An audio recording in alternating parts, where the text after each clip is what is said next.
bepesinde beskep bölgesi. Hazır kızım beskep bölemiz. Senin Navruz mevsimine arналған taqyandı aşikilerin kadar balaydı.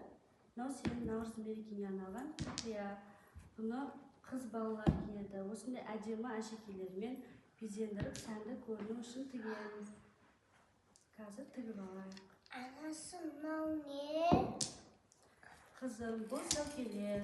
Bunu Nazirke Tatya'nın uzaklığın toruna tigib dayındap жатқан savkelerimiz. Бұған ою-өрнектер, әдемі әшекейлермен безендіріп тігеміз. Сәукелерінің жоғарғы жағына осыны үкі қадаймыз. Сосын бұл үкі көз тимес үшін тағылады. Қызым, бұл пешіні беске бөлейге. Бұны бесіктің шүмегі сынып қалған еді. Әкешіне барып келе қойш, бесіктің шүмегін дайындап қоям деп еді. Дайын болдым екен, алып келе қоя. Қазір әкешіне айран құйып берейін, шөлдеп қалған болар.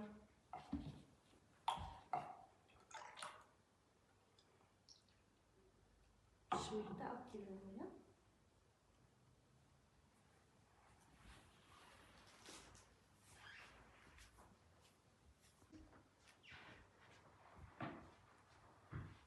Kızım, ananın ayranı dәмді болыпты. Әкесім шүмек дайын болды ма? Дайын болып қалды, кел қызым, отыра қой. Шүмекті неден жасайды? Қызым, шүмекті қойдың асық жілігінен жасайды. Асық жілігін қайнатып, еттерін сызып алады.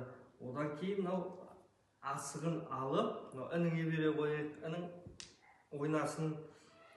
Жоғарғы бөлігінде үлкен жағын кесіп бөлек алып тастаймыз.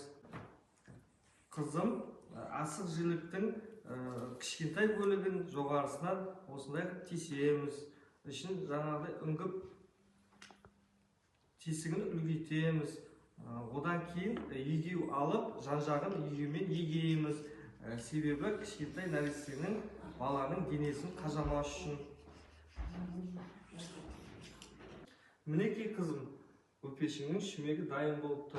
Анаңа апарып бере қой. Абайла қызым, құлап қалма. Қызым, әкешім дайындап берген шүмекпен бөпені беске бөлеп қойын, менді ұйықтатайық.